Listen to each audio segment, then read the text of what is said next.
agradecendo a Senhor toda a confiança que vocês tiveram no meu trabalho. E esse trabalho só pode ser realizado porque eu senti que era recíproco. Eu me tornei parte da família de vocês e acho que isso vai ser eterno. Mas eu queria dizer algumas palavras para os meus alunos queridos. Por favor, Aurélio. Só um minutinho, a tia quer falar com você e quer falar com os pais também, tá? Isso é rapidinho. Queridos pais e minhas queridas crianças, hoje é um dia cheio de alegria para nós.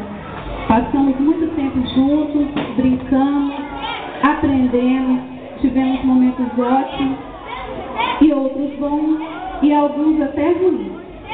Rimos e choramos juntos, descobrimos muitas coisas novas, contamos muitas histórias, desenhamos a realidade e a fantasia. Foram muitas emoções. Vocês estão crescendo e aprendendo cada vez mais. Então chegou a hora de ir para outra sala. Mas as lembranças de vocês, de suas risadas, seus olhares brilhantes vão me deixar sempre no coração. Quero que vocês lá, na outra sala, brinquem bastante, estudem muito e sigam tudo que aprenderam aqui. Queridos pais, sintam-se orgulhosos.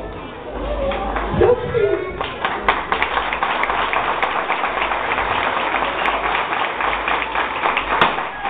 Eles subiram no degrau, o primeiro degrau do ensino fundamental. Não percam no caminho, por favor. Cabe a vocês continuarem incentivando e continuem firmes na longa caminhada que se inicia. Me orgulho muito de vocês também.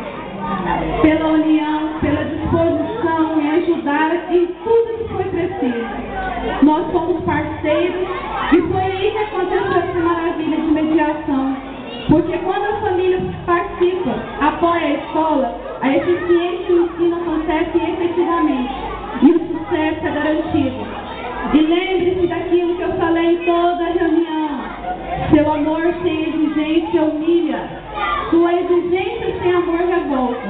E seu amor exigente engrandece. E lembre-se também, só o amor pode educar as criaturas de Deus. Meu coração se abre para acolher a todos e guardá-los. Feliz Natal, um ano novo cheio de muitas alegrias e bênçãos. E sobretudo, sejam muito, muito, muito, muito, muito felizes. Obrigada.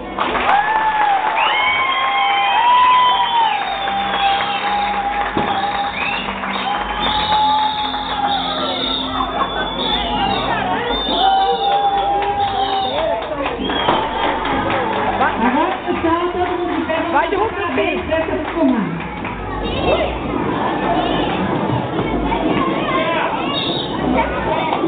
As crianças também vão receber de pé. Parabéns para vocês. Todo mundo vai cantar parabéns para vocês.